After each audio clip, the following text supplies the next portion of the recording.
Kohtla-Järve linna Põhja mikrorajoonis asuv projekt Metsapark hakkab lõpukorrale jõudma. Lõppfaasis on elektriliinide ja valgustite paigaldamine. Valgustus tuleb kahepoolne.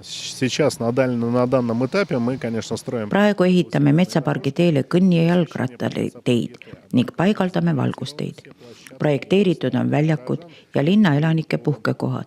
Vastavalt täiendavale rahastamisele hakkame projekteeritud realiseerima.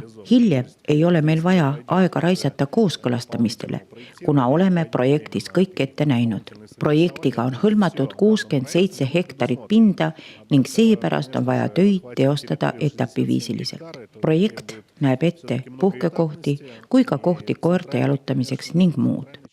Vitali Borodini sõnul on Metsapargi projekt väga suur. Tulevikus planeeritakse sinna sporditsoon ja treeningute inventar. Selgusid ka mõned looduslikud takistused, mis tuleb lahendada. Teede aluspind, umbes 150 meetrit, on projekteeritud soisele pinnale. Projekteerija otsib olukorrale koos ehitusjärelevalve ja ehitajaga lahendust. Vitali Borodin lisas, et tööd on praegu graafikus ja loodab, et uusi takistusi lisaks ei teki.